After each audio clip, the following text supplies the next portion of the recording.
Are you ready?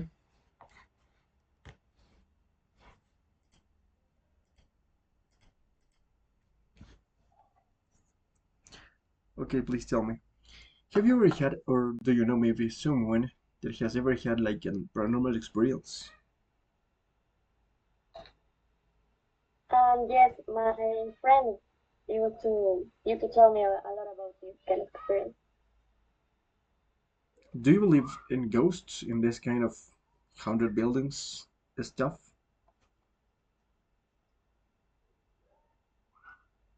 Uh, no, I think that I need to see one to really believe. All right.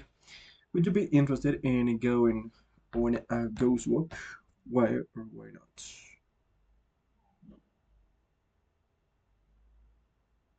I don't think I will go because I don't know if they're real, and if they are real, I don't want it to be mad at me, just in case.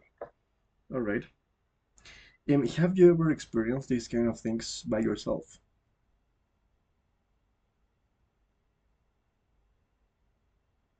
Not really. I have never experienced this kind of thing. All right. Nice. Let's go over the next part, okay? It is all about adverbs. We have to turn these words that are in brackets into adverbs, all right? So, for example, they say, number one, they all laugh, and we have nervous.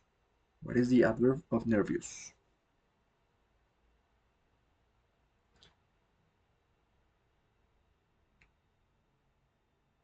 You just have to add the letter L in letter Y. At the end, it is like nervously.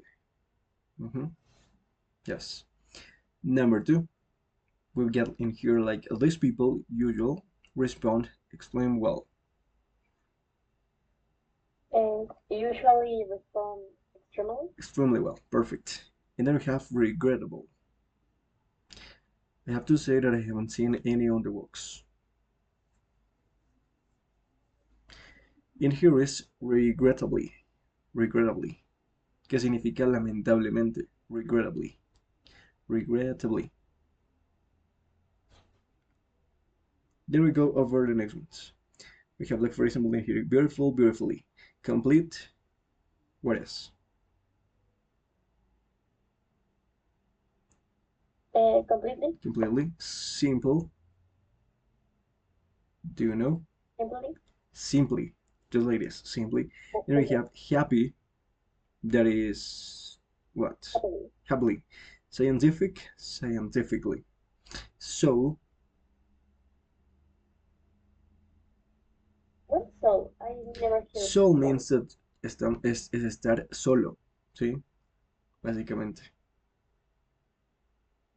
So soul, solely, solely, right? Responsible, responsibly, Responsible? responsibly, yes. And then we have extraordinary, that is extraordinarily, right? Energetic, Energetically, yes. energetically, yes, energetically, perfect. Number four. These ones are a little bit, not say weird, but we need to make some changes in there. Whole, that is the whole part, the complete part. It's wholly. You have to delete the letter E, and then you have to add another letter L and then the letter Y. Wholly. ¿Qué significa completamente? Public. What is the adverb of public? Public, Publicly. public, Perfect. Shy. Chinese, Shyly. True. truly, Yes. Full. fully, They. daily. Nice. Then we go over number one. Is someone had. We have appear.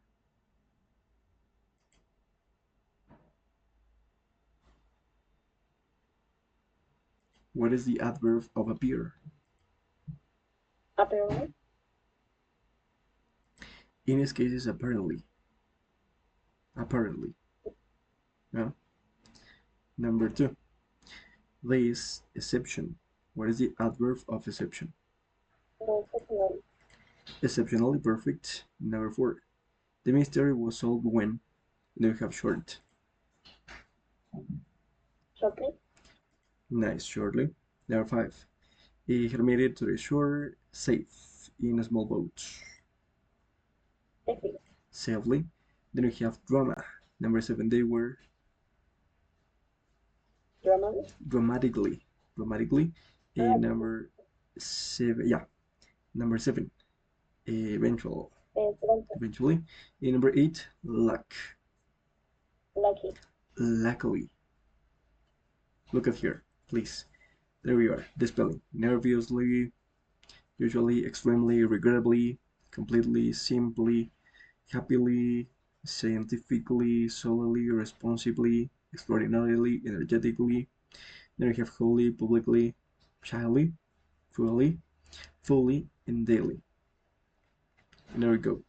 Apparently, exceptionally, newly. We missed this one. Shortly, safely, dramatically, eventually, and luckily. All right. Okay, then we go over. Oh yeah, it is all about modal verbs for speculation and deduction. When you are supposing things, right? For example, it is possible that the police had the following thoughts when they first saw this SOS sign mentioned in text on page number 129, that is this one. You have to read them and answer the question below. It says, someone who was in trouble must have made. It says must have made. What does it mean, Montserrat? Como de haber hecho. Yes, deben haber hecho, ¿no? Right. Might have become. Podrían. ¿Qué? Podrían haberse vuelto. Yes. Right. They can have come here overland and may have suffered. I call you these tense the modal perfect tense because you use the modal verbs and then the present perfect basically, right? But which of the forms in bold, this one, this one, this one, and this one, express the following things? Possible explanations for what happened. Which one of these four phrases express possible explanations for what happened? It is possible, something that it could be or not.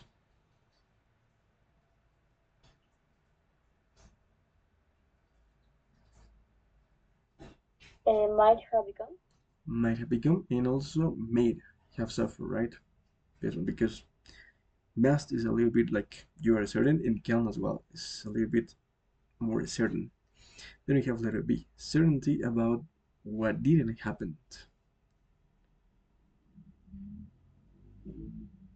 Can't have become. Can have come perfect. And certainty about what happened must have made, right? Yes. Okay, we're gonna go over an interesting dynamic. You have to speculate about what might have happened in the following situations. You have to, instead of writing, you have to tell me at least two things or two sentences by using the modal verbs for speculating for sure, right? For example, Angela is crying because why? Because probably she could have just received some bad news, or because she might have had an argument with a friend, or because maybe she might have been peeling onions. That is number one. Paul's face and hands are very dirty. Why, Montserrat? Um, he might have been working in the garden. Okay, Um, he could have been in in a construction. all right. Or maybe he might have been playing football and maybe he fallen over several times. It could be right. Number two, the kitchen window is broken. Why?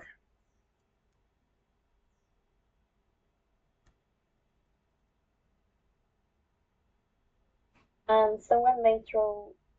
not may have thrown something at the window, Yes. or uh, Or maybe a thief might have broken into the house, perhaps, right? Yes. Number three, Montserrat. There is a red mark on Steve's shirt collar. Why do you think it happened?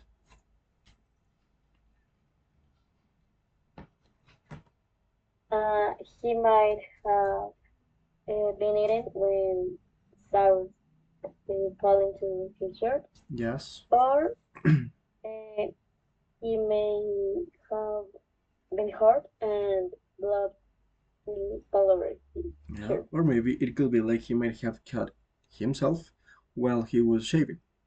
It could be. Number four. Lucy was late for school. Why do you think she arrived late?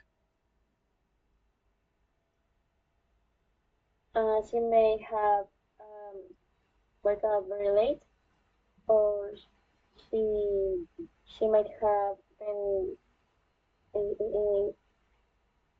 even been idle for a very long time. Or maybe her bus might have been late as well, right? Or for example, it could be another verb. Perhaps you know. Did you know the verb oversleep? Yes, right. So for example, you can say that she might have overslept, just like this. Number five. Nobody in the class did their homework last night. Why?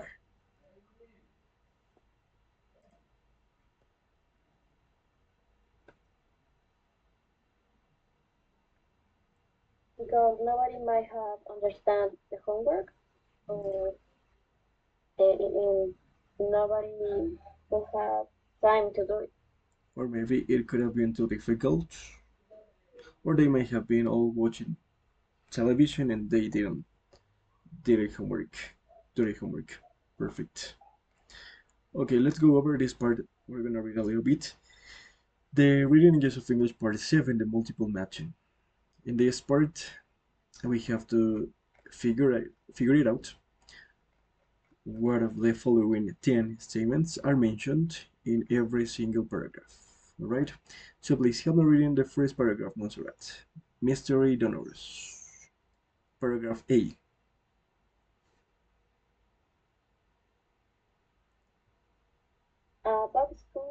Book sculptures appear in Edinburgh's Cultural Centre.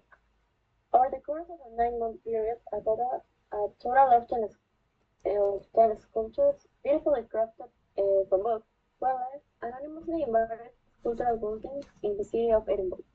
Each was accompanied by a note which included the words in support of the library, book, work, ideas, and festivals. Setting up books made at first seemed a rather strange way to show one's support for the writing work, but there was an anonymous approval of the intricate sculptures from authors lucky enough to view them, and they were put on display. Each sculpture was carefully chosen, a dinosaur for the National Motion, or a tiny cinema for the city's Philham. Despite a strong suggestion in one of the notes that the person leaving the sculpture was a woman, journalists at a local newspaper said the donor was a man. They claimed they had discovered his identity, but kept it quiet, given that the general view was that he or she should remain anonymous. Should remain anonymous. Alright? The story number one, it says that mentions which story mentions, it says, an unsuccessful attempt to identify the donor. Is is it mentioned in the paragraph A? No, right? No, No, no, no, no. Number two describes a source of irritation for recipients of donations. Is it mentioned in the paragraph A? I don't think so, right? No. Next, number three suggests why people might initially question the suitability, sorry, of the donations. Is it mentioned in here in the paragraph that you read?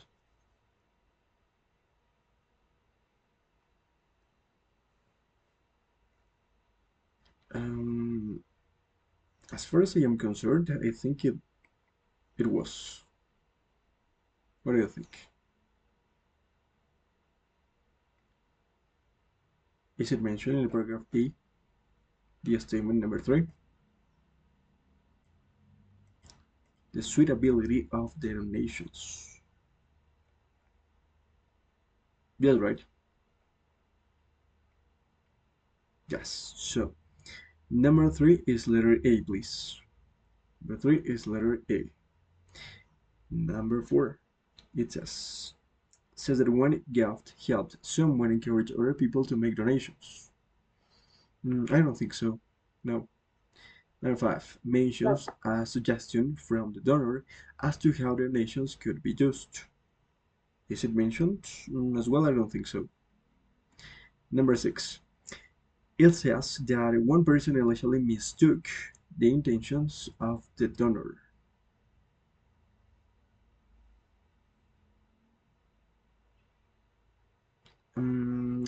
Let me see.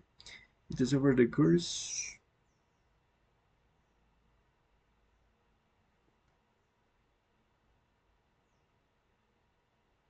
No, right? No. Number 7, it says that most people didn't want it to be known who the donor was. Do you? Do you think? Yes, right. Yes. And actually, it is. Yeah. Number 7, letter A. Number 8, this story mentions the donor's recent piece of luck. No. Number 9 refers to unpleasant incidents which might have motivated donations. I don't think so as well. And finally says there was only one exception that the type recipient of donate. No. No, no, no. Letter B. Okay, I'm gonna go over this one. Ambulance crews receive anonymous thank you notes in cash. In the lead up to the winter holiday period one year, paramedics in London and the adjoining county of Surrey began finding cards attached to their ambulances, with words of thanks to their life for their life's work, enough to 10, I don't think if it is euros or pounds in cash. The thank you notes in many might have been a response to recent abusive messages received by the ambulance crews who had parked their vehicles in front of the people's driveways while dealing with emergency calls. The professionally printed cards, believed to be the work of a local firm that wished to remain anonymous, told the paramedics, "You are awesome."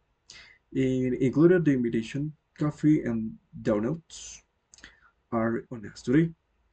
To their annoyance, however, the healthcare workers were told by their management to hand over any cash donations as the ambulance service had strict rules and guidelines around the acceptance of monetary gifts. So, it is clear, right? So, letter number 1. It says that it mentions an unsuccessful attempt to identify the donor. Do you think it is? Identify the donor? No. No, right? No, no, no. Number 2 describes a source of irritation for recipients of the donations. One part was highlighting this part. I guess it is right. Number 2, and let me see. Yes. Number 2, letter B, please. Number 4, it says that one gift helps someone encourage other people to make donations. Was it mentioned in there? No, right? No. Number 5. This story mentions a suggestion from the donor as to how the donations could be used. In this case, I guess it is. Yeah. Number 5, letter B. Number 5, letter B. Let me take a look. Let me glimpse into your options, please. Just as quickly as I can. No. You know what? Number 8. No, number 9 is another one. It refers to the unpleasant incidents which might have motivated the donations. Number 9 is letter B. as well. Okay, paragraph letter C, please. Matthias. Mystery man gives out money in supermarket. Can you repeat the question, please? Okay. Yeah, you have to read When it. I met a supermarket in Tremorlon, England, and began handing out envelopes to shoppers. The receipts were delivered. In each to the envelope was £50 note, together with a message which read, I have recently been fortunate enough to come with a lot of money, more than I need for myself and my family. So I thought that I would share some with you. Believing to be a part of marketing promotion, one beneficiary they threw the blank envelope away, another went blank to check that the note was genuine. The donors identifies remains down. In spite of the efforts of one national daily, which asked readers to get contact with they knew who the mystery benefactor was. Yeah, perfect. So, what do you think are the statements that are missing in letter C, in the paragraph letter C? Number one, mentions an unsuccessful attempt to identify that. Yeah, it is. Number one is letter C. And an unsuccessful attempt. Number six as well, it is. It says that one person allegedly mistook the intentions of the donor. And what is another one that is missing in this paragraph? Let us see. Because there is only missing one. One more. And what do you think is that one?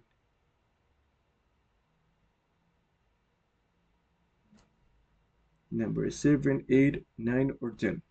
What do you think?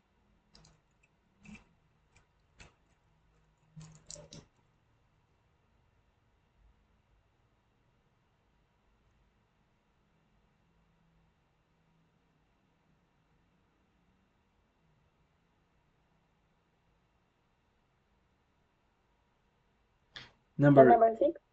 number 6 is one, but there is missing one extra more statement.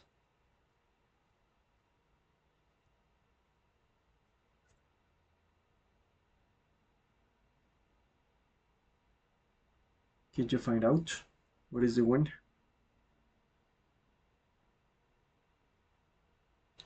Number.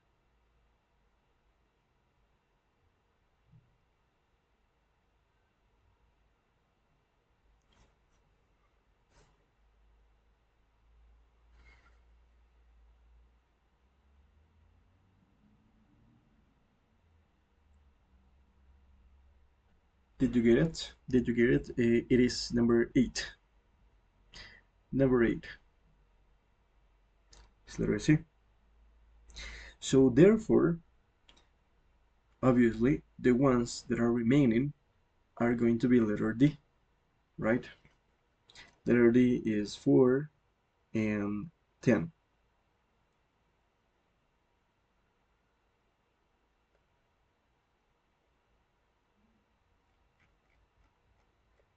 Great. It's time to practice a little bit of speaking to shape, but this time I'm gonna try to help you shaping your speaking skills, okay? Let's acquire a little bit of advanced vocabulary. So you know what you have to do here, right? You have to hold a conversation, an interactive conversation, you both, each other. And the main question is, how could these different recipients spend their donations, right? And we have a residence for elderly people, school, nature reserve, sports center, and the local history museum, right? So how could these different recipients spend their donations? So please, Matthias and Montserrat, go ahead. Feel free to start. Okay. Um, okay, I think that the natural cells should spend their donations by helping more animals and giving them better centers for them to be protected from the danger of cancer and other things. What do you think? Okay, I am agree with you because I think that they spend the nations protecting the animals and give them a better life. And I think that another place that they can spend the money is in the museum because the piece of art are very sensible and it need much control of temperature and that thing, and I think that it's so important to the persons to do that. What do you think?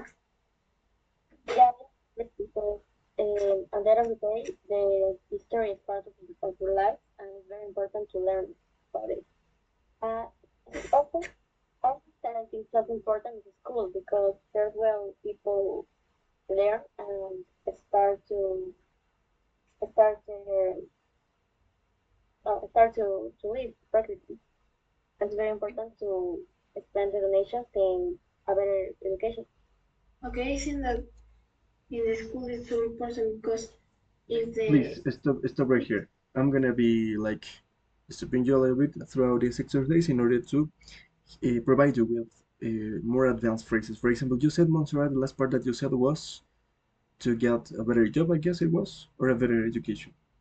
Better education. Yeah, you can use this phrase in order to broaden your horizons, for example. That implies that you are going to broaden your opportunities regarding jobs or maybe education, right? To broaden your horizons. It sounds like more sophisticated. Okay, keep going, please. Matthias. okay, I think that in the school is very appropriate to spend the donation because if the kids don't have a good school and don't have a good teachers, they can understand and know the topics of the school. What do you think? I think Yeah, I no. think Sorry. it's I important. think that another is the a residence for the elderly people because when you have old persons, they need a special course. You have And to I say think that elderly people. Elderly people significa personas ancianas o de la tercera edad, ¿no? Elderly people, instead of saying old people. okay, the elderly people need a special course because they are not like us. They need special cares like food, special food, and that thing. Yeah, because they are really vulnerable in this state of their life. So it's really necessary for them to have a better way to live when they are in this kind of country. Okay, I agree with you. In the West, I think that in the sports centers is so important because the persons need to People. have the people need a free place to play basketball, football, volley, and do exercise. What do you think about that? They have to. It's very important at least for young people because um, for people who have problems in their homes or whatever, this kind of centers can really help them a lot. And if they put like mental health in the centers or trainers, it could be it could be a better way to spend their donation. Great. And finally, what about the local history museum? I think is this one is the least important, right? I guess. Unless you're passionate about like for history. It could be. What do you think, guys? the culture of the people if they consider it more important. Yeah, that is. It could be a little bit in order to get to know their past, right? And try to acquire a little bit of knowledge regarding history, but I think there is no beyond that. There is no more beyond that. And yeah, it could be. Have you dealt with all of the options, right? Nature reserve, the school, yeah, great.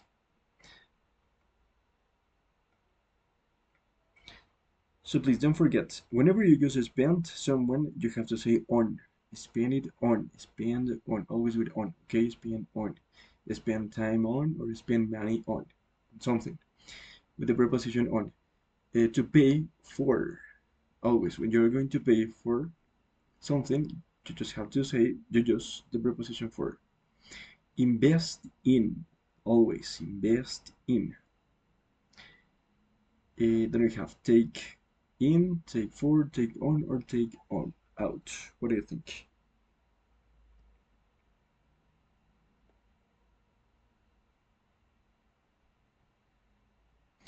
Take on more stuff. Take on, contratar. Take on more stuff. And carry out. Realizar. Carry out.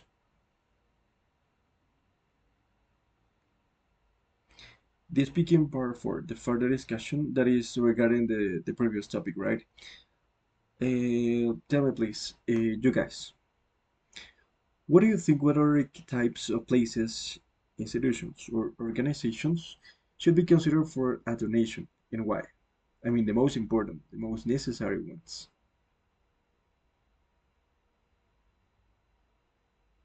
I think that hospitals and Yeah, hospitals, why? because this way the people can have a better access to to a Yes. health center and to emergency. Hospitals play an important role when it comes to saving lives, right? It's the most important. Number two, some people say that money can't buy happiness. And to me, actually, is that true? But what do you think, guys? Do you think the same?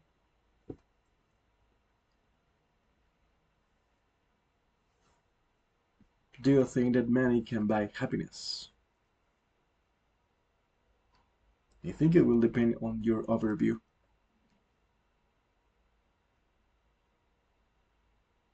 So please tell me your arguments.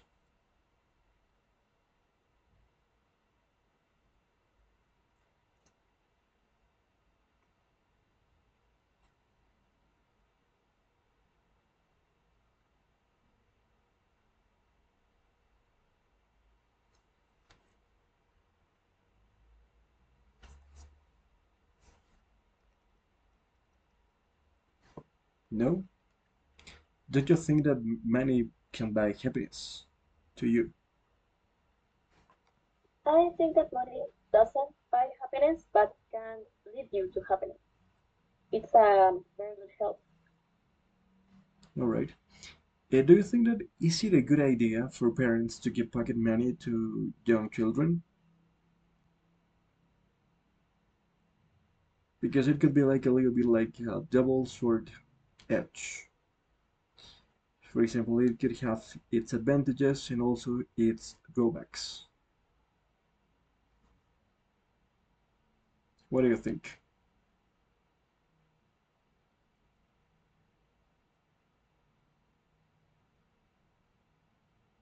For example, I guess that you maybe perhaps your parents provide you with a little bit of pocket money or not.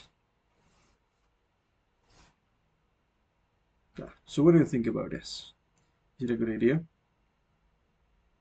Or do you think it's a little bit dangerous at some extent?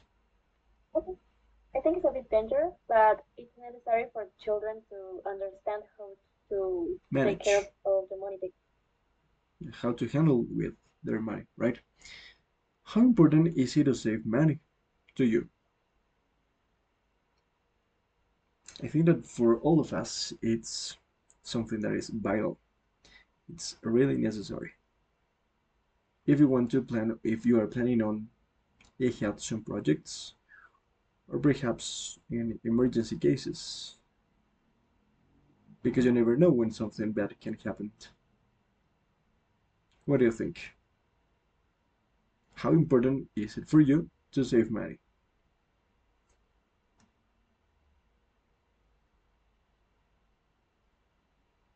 Or I don't you think it's very say? important Oh, all right. you, perdón. I think it's very important because if you save money, you can use it for emergencies or for something you like to buy. Yes. Next, which type of workers in your country do you think deserve to earn more money and why?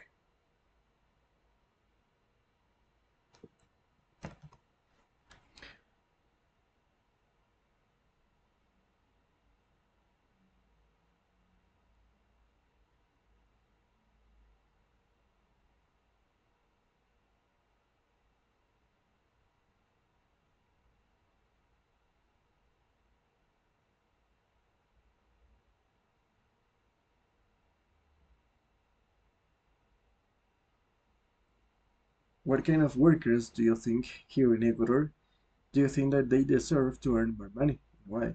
I think that those that are most marginalized, such as, for example, construction workers or maybe service industry employees, it could be. According to you, what are the ones that you think they deserve to earn a competitive salary?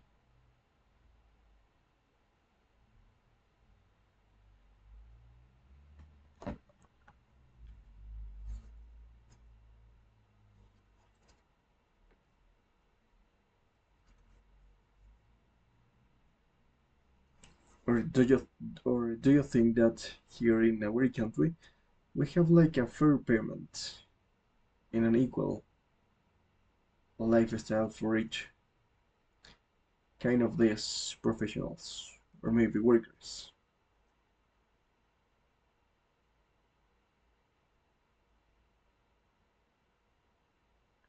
Well, I think that the workers that need to earn more money are the customer service because they have to interact with people all day and with all kind of people, so they deserve more money. I think.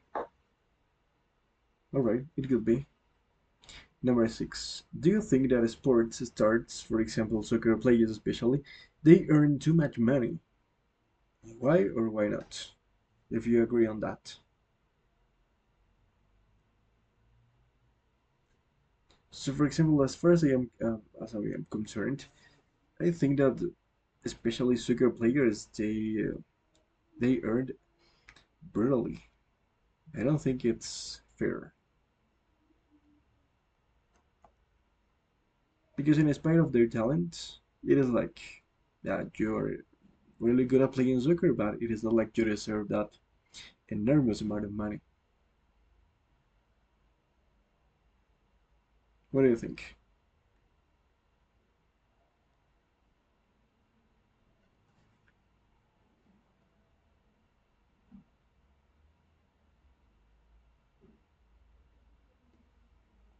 I think it's because it's not like they are saving lives. They yes, they are playing what they like, but I don't think they really deserve all of the money they have. Great. That is basically how it works. All right.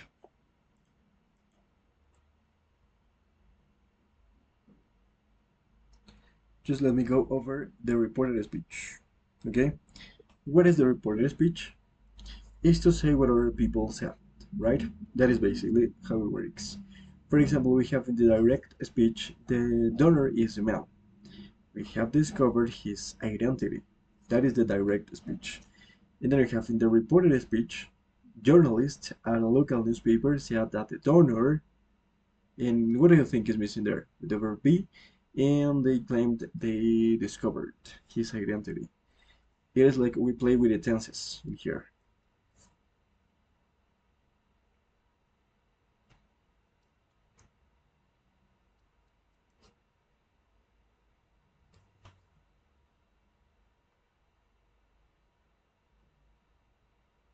It is like the donor was, man, instead of saying is a man, was a man, and they claimed that they had discovered his identity.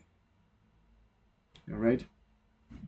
So, for example, in the reported speech, the simple present in direct speech changes to, it turns into what? What else? The past simple.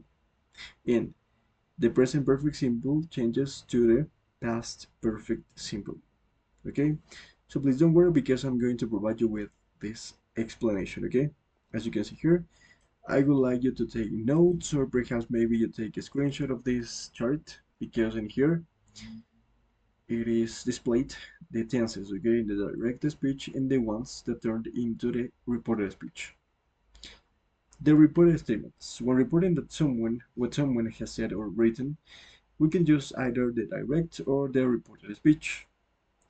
We use the direct speech to report the exact words that someone has used or said. For example, I am staying here tomorrow, said Heather, right? I ask you, what did she or what did he say? It says. Heather said that it could be. It is up to you if you write the clause that or not, because it doesn't affect the meaning. He said, or maybe I think it's she said, right? That she was staying there the next day. Please, there you are. In the present simple, in the direct speech, we turn into the past simple. Present continuous turns into the past continuous. The present perfect into the past perfect. The present perfect continuous into past perfect continuous. The simple past into past perfect. Past continuous into past perfect continuous. And that's it. But there is a little bit of more extra information. For example, did you take notes of this? All right. The modal verbs will, that is important, will, can, or may, they are going to be replaced by these ones. Will by would, can by could, and may by might. That is something important. So we only replace the modal verb. The rest of the sentence go exactly like this. When reporting obligations, must usually changes into have to. Mustn't doesn't change. For example, you must be home by 12. That said that we had to be home by 12. Or maybe you mustn't tell anyone. She said that I mustn't tell anyone. And that is basically how it works. Then we have when reporting deductions, must doesn't change as well. Because you are supposing something. He must be joking, but you are like thinking of it. It could be real or not. And then Lena said that he must be joking. As you can see here, no changes are made. Number 2. In these cases, as well, no changes are made in the verb tense. For example, if the verb in the direct speech is in the past perfect, nothing happens.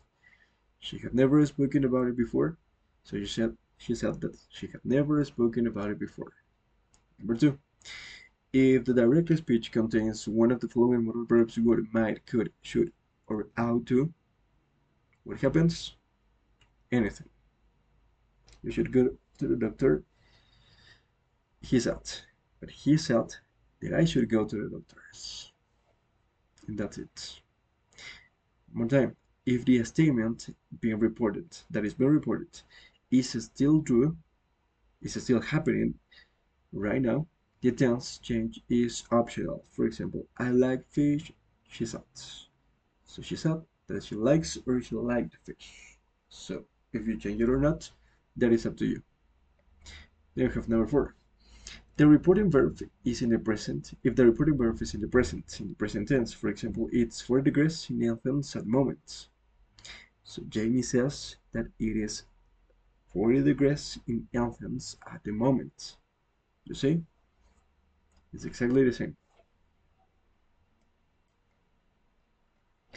Then we have pronouns in direct speech. They might have to change when we use the reported speech. For example, I will see you later, said Nico. So Nico said that he would see me later because we are talking about Nico, or the person that we are dealing with. And then we have this chart is something that is important as well. I would like you to take like a screenshot or notes because if we use now, we have to turn in the reported speech into then. Today to that day. This morning by that morning. Tomorrow by the next or the following day. Next week by the next or the following week. Yesterday, day before, or the previous day. 2 days ago, 2 days before, or maybe 2 days earlier. There we go, last week. Last week, the week before, or maybe the previous week. Here, there, and come, go. And that's it. Easy or difficult, guys? Do you have any questions? No? Okay.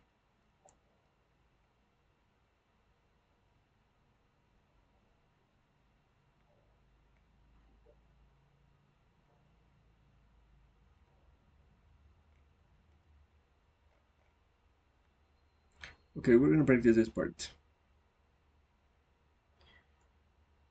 You have, for example, you have to say, you have to make the reported questions. What changes are made to direct questions when we report them? Consider the following.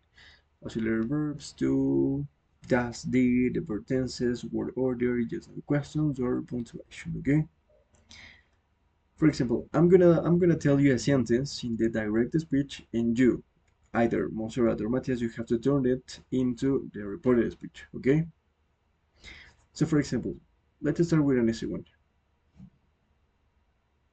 I have been living in New York for 3 years, said Paula. So what did Paula say? Tell me. I have been living here for 10 years, said Paula. So what did Paula say?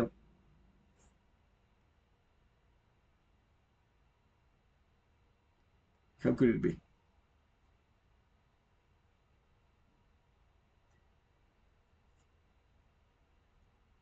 I used the present perfect continuous, if you noticed.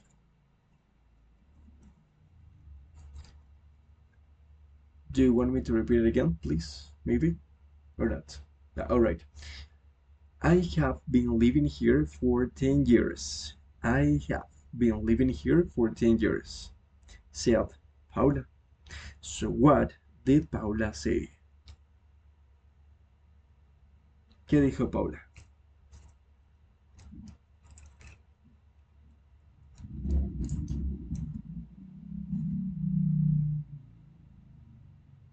She said that what?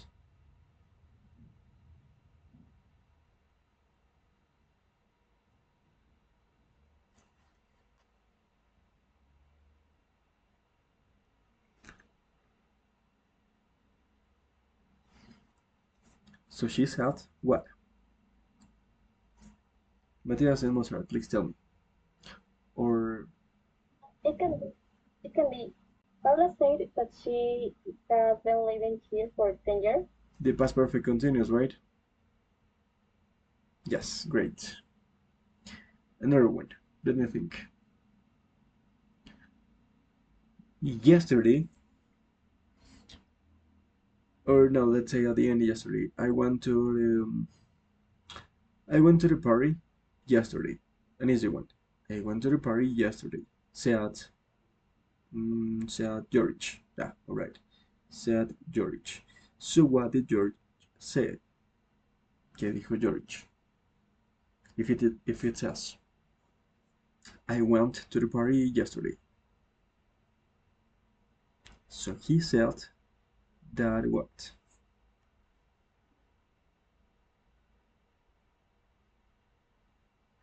I went to the party yesterday, said George.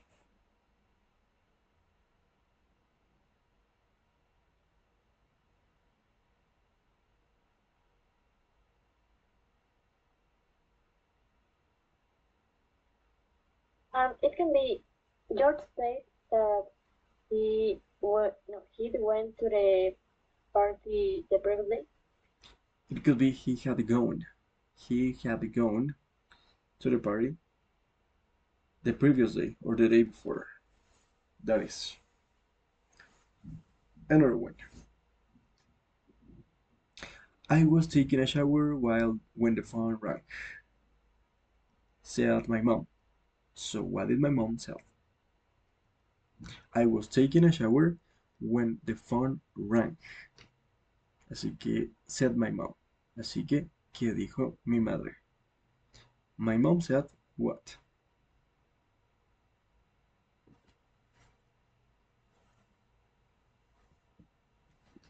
I use the past perfect, the past continuous. You can hear. If I say that my mom was taking a shower when the phone rang. So my mom said,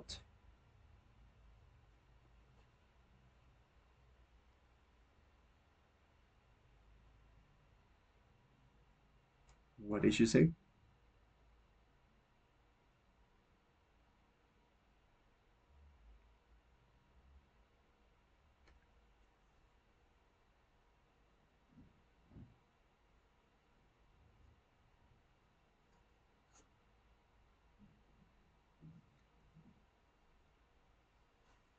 I was taking a shower when the phone rang, said my mom.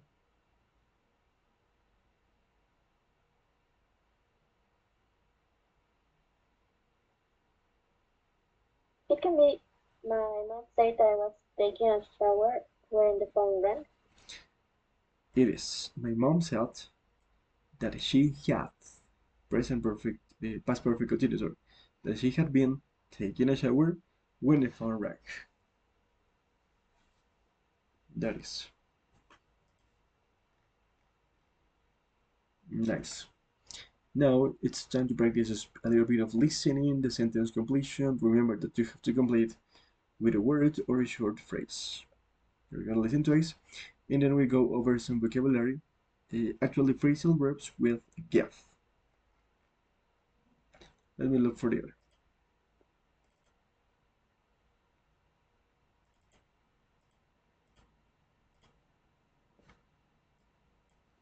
You will hear a woman called Sally Hurst talking on the radio about the Superstition mountain range in the United States.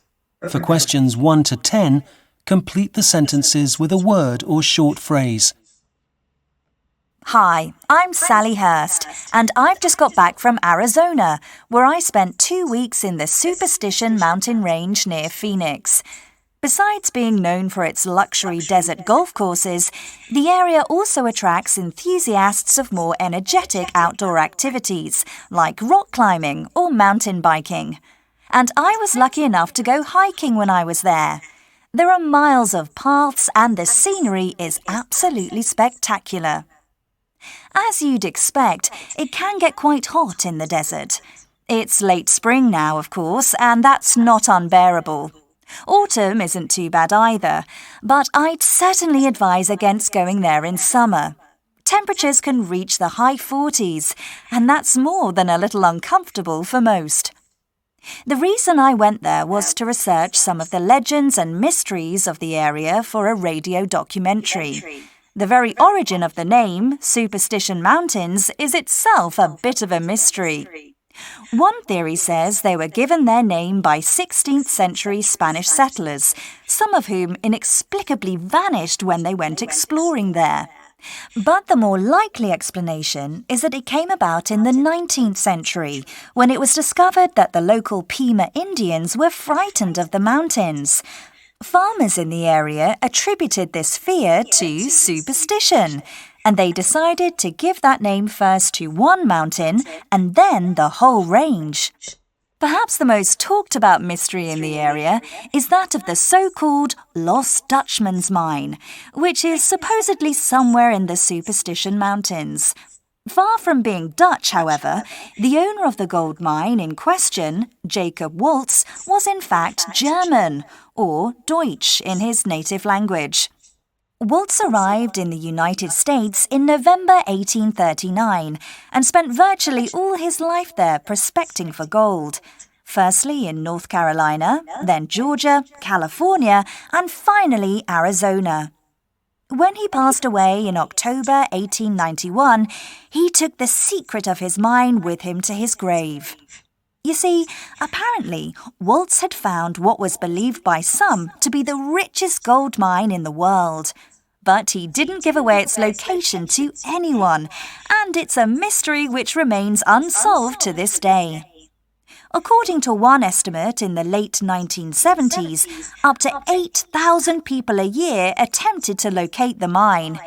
Even now, people still haven't given up searching, despite the ban on mineral prospecting in 1983, and many continue to head for the region to look for the gold. Waltz left a few clues, but without revealing very much. In one of them, for example, he says, "The rays of the setting sun shine into the entrance of my mine." But that could be just about anywhere. I did a lot of my research for the documentary in a museum, the Superstition Mountain Museum. It's full of information on the Lost Dutchman's mine, including a whole set of maps which are thought to show its location. Not that that's been of any use to anyone, so far anyway. And I saw another exhibit on the mine in a museum in nearby Goldfield. Now, Goldfield was a prosperous mining town at the end of the 19th century. But when the gold ran out, everyone left, and now it's a ghost town. It's become a popular tourist attraction as well, of course, with museums, rides and shows. But it's still quite impressive nevertheless. Now, you may have seen a film that was made in 1949 about the Lost Dutchman's mine entitled Lust for Gold, starring Glenn Ford in the role of Jacob Waltz. But here's another piece of trivia for you. In 1960, actor Walter Brennan recorded a song on the subject called Dutchman's Gold. We're going to play it to you right after the news. Talking on the radio, word or short phrase. Hi, I'm Sally Hurst, and I've just got back from Arizona, where I spent 2 weeks in the Superstition mountain range near Phoenix. Besides being known for its luxury desert golf courses, the area also attracts enthusiasts of more energetic outdoor activities, like rock climbing or mountain biking. And I was lucky enough to go hiking when I was there. There are miles of paths and the scenery is absolutely spectacular. As you'd expect, it can get quite hot in the desert. It's late spring now, of course, and that's not unbearable. Autumn isn't too bad either, but I'd certainly advise against going there in summer. Temperatures can reach the high 40s, and that's more than a little uncomfortable for most. The reason I went there was to research some of the legends and mysteries of the area for a radio documentary. The very origin of the name, Superstition Mountains, is itself a bit of a mystery. One theory says they were given their name by 16th century Spanish settlers, some of whom inexplicably vanished when they went exploring there.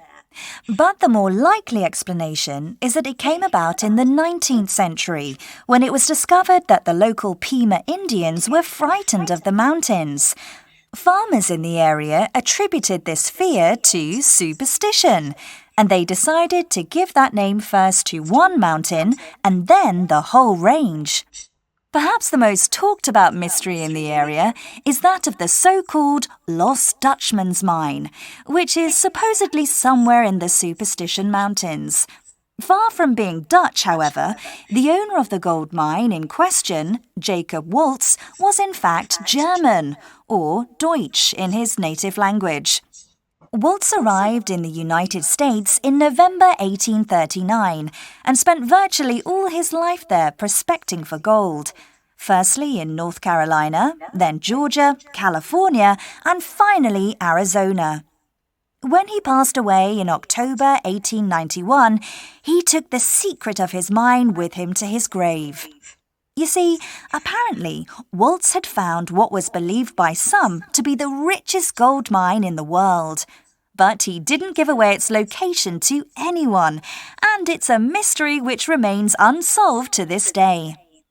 According to one estimate in the late 1970s, up to 8,000 people a year attempted to locate the mine. Even now, people still haven't given up searching, despite the ban on mineral prospecting in 1983, and many continue to head for the region to look for the gold. Waltz left a few clues, but without revealing very much. In one of them, for example, he says, "The rays of the setting sun shine into the entrance of my mine." But that could be just about anywhere. I did a lot of my research for the documentary in a museum, the Superstition Mountain Museum. It's full of information on the Lost Dutchman's mine, including a whole set of maps which are thought to show its location. Not that that's been of any use to anyone, so far anyway. And I saw another exhibit on the mine in a museum in nearby Goldfield. Now, Goldfield was a prosperous mining town at the end of the 19th century. But when the gold ran out, everyone left, and now it's a ghost town. It's become a popular tourist attraction as well, of course, with museums, rides and shows. But it's still quite impressive nevertheless. Now, you may have seen a film that was made in 1949 about the Lost Dutchman's mine entitled Lust for Gold, starring Glenn Ford in the role of Jacob Waltz. But here's another piece of trivia for you. In 1960, actor Walter Brennan recorded a song on the subject called Dutchman's Gold. We're going to play it to you right after the news.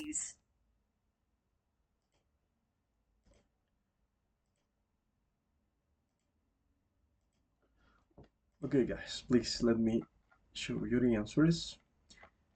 Meanwhile, number one was hiking. That was the word that was missing there. Hiking. Number two was summer.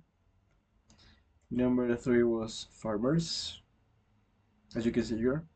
Number four, German. Number five, October. Number six, 1,000. Number seven, Sirin. Number eight, maps. Number 9, ghost. And number 10, song. There you are. Matthias, tell me, how many correct answers did you get? 8. Great. You, Monserrat? 7. 7. It's okay.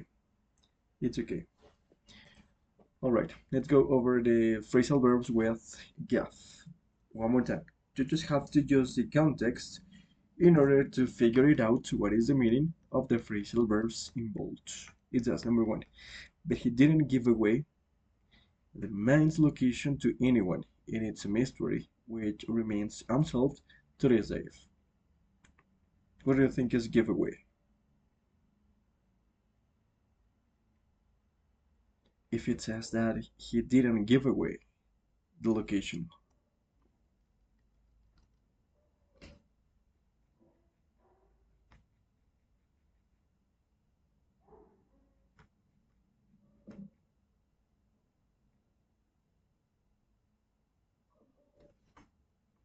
It's a phrasal verb. That means when you, for example, when you tell someone something that it was not supposed to, when you reveal something, que significa delatar, ¿sí? Delatar. Number 2. Even now, many people still haven't given up searching and they continue to head for the region to look for the gold. So, what do you think is give up in this case? What do you think? Yes, when you stop doing something, right? When you stop doing something. Number 1. Tired of running, he gave himself up at the police station and confessed to the crime. What do you think it is? Give yourself up. Entregarse. Yes, as when you allow yourself, right, to be arrested by the police. That is basically a surrender. Number 2. I'm going to give out the test papers, but now you mustn't begin until I tell you. What do you think is give out?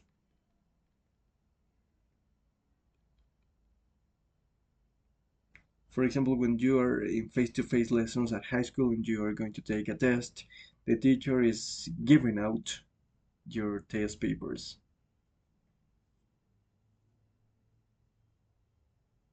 Como entregar. Yes, es repartir básicamente, ¿no? Repartir. Number 3. You should never give out your personal details or financial information online.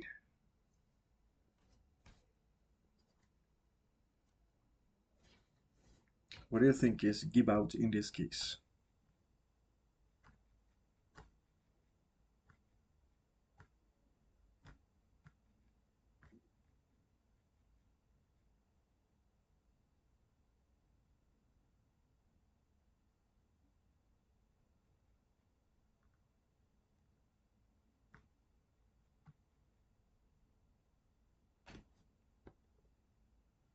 Is when you reveal your personal information. You give your information to a lot of people.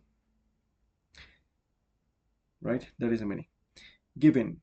If you give in your homework now, I will mark it tonight and I will give it back tomorrow. What is give in? Because give back, you know what it is.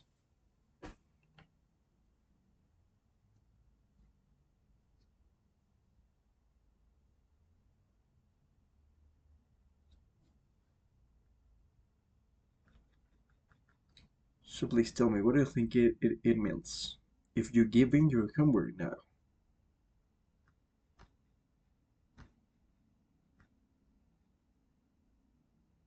When you hand in, when you give, entregar.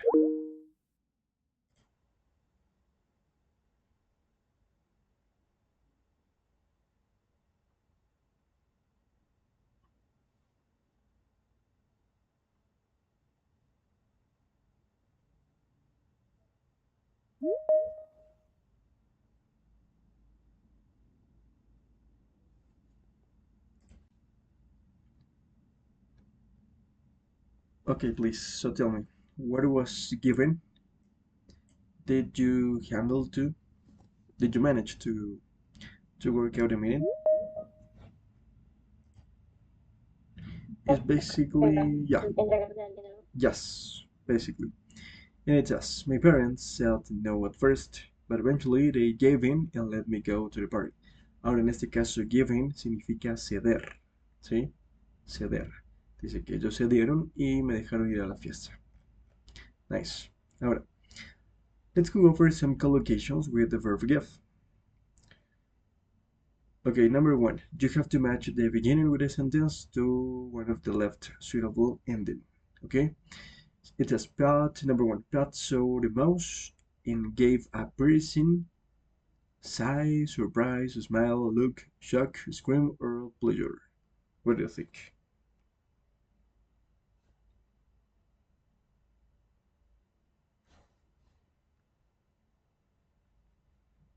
Give a person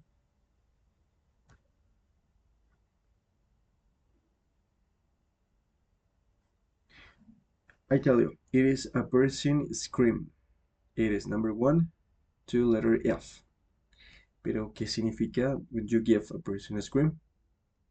Significa que tú das un grito muy fuerte, muy desgarrador. That is to give a person a scream. Alright, number 2. Thrilled at the news, he gave a broad sigh, surprise, smile, look, shock, or pleasure. What do you think?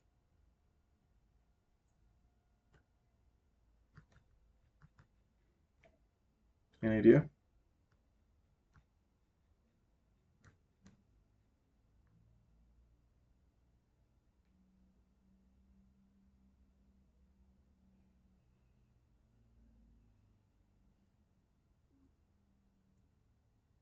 It could be she gave a broad smile. Smile, perfect.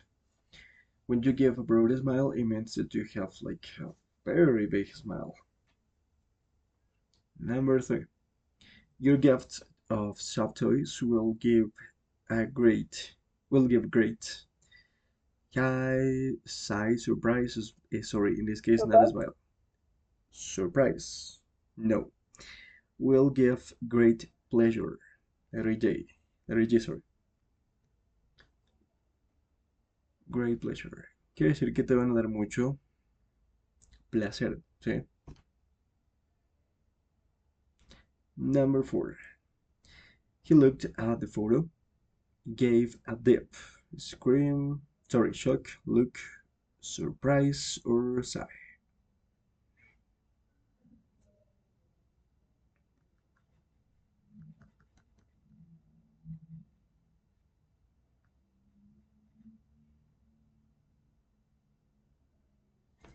It is like to take a deep breath, to give a deep sigh.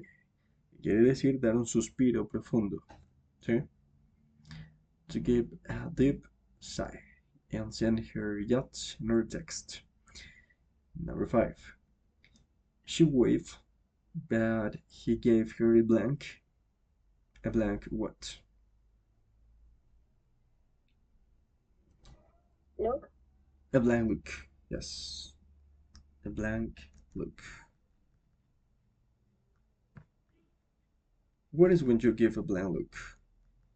It's when you take a look at someone, but in a very weird way. Es como mirada de desconcierto, ¿sí? To give a blank look. Number 6. Jasmine's parents were given a nasty surprise or maybe shock.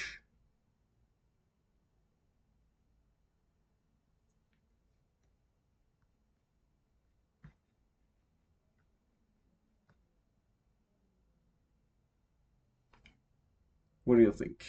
A nasty surprise or a nasty shock?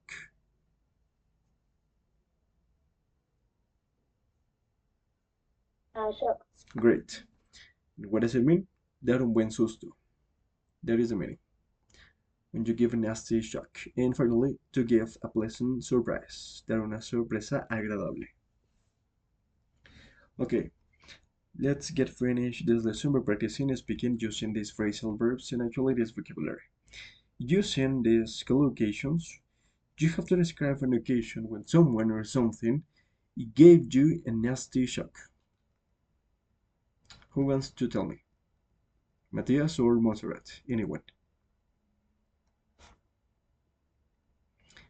An occasion when someone or something gave you a nasty shock. Cuando alguien o algo te dio un susto un buen susto, ¿sí? So please, I would like to hear from you.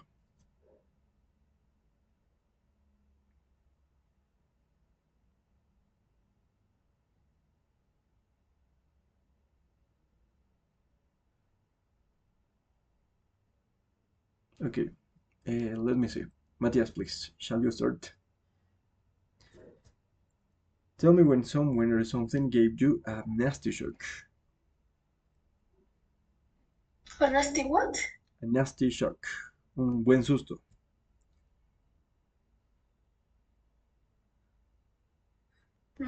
Someone that gave me a nasty shock was today that I was on my open house. I go to another open house of English, and they was, how do you say toques? Toques de electricidad. Shockwaves. Shockwaves, perfect. Okay, and they have shockwaves to Oh, try. really? And I go to the shockwaves and my arm confused and be so quiet, and I shook it because I hurt much on this part of the arm. All right, nice. Montserrat, please tell me, when someone or something, it gave you a pleasant surprise.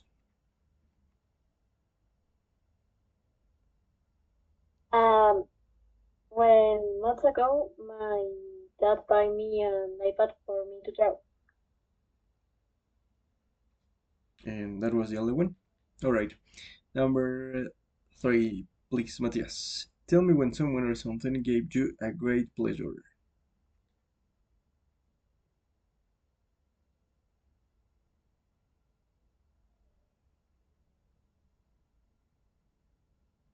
Matthias, are you there? When someone or something gave you a great pleasure. Cuando alguien te dio una gran satisfacción. Okay. Can be 1 month ago because I was with my brother, and my brother was eating one hamburger of McDonald's, and he said me that if I want, and he said me that he give me the all hamburger. Alright. Montserrat, please. Tell me when someone or something gave you a broad smile.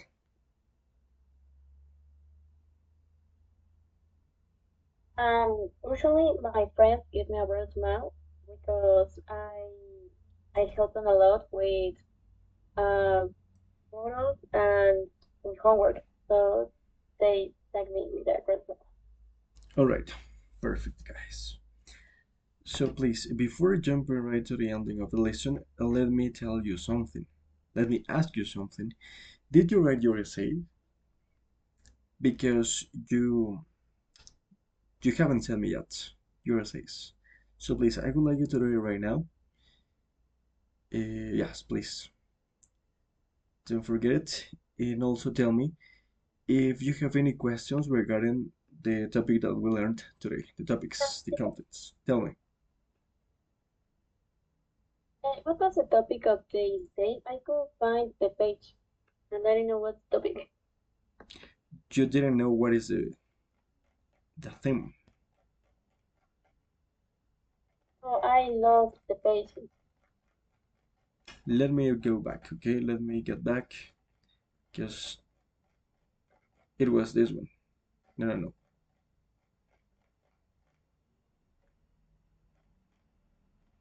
This one it was. Is it better to spend a summer holiday in the countryside or the coast?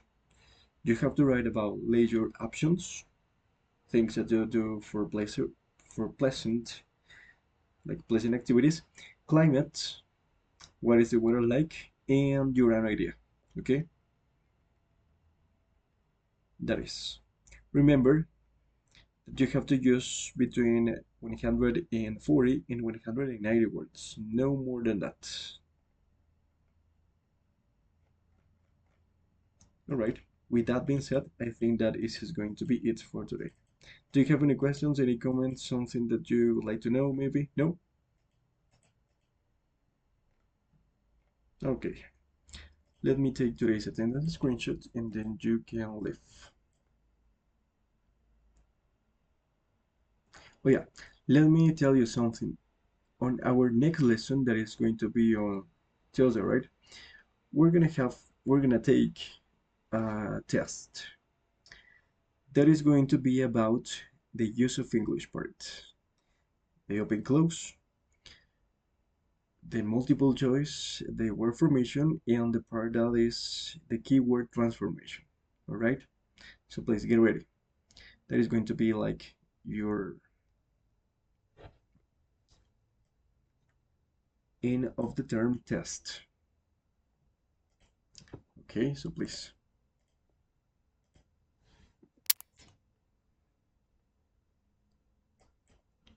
Okay, guys, it's been a pleasure to share with you throughout this time, and I hope to see you in the next lesson. Please get ready to your test, and bye bye. Thanks. Thank you.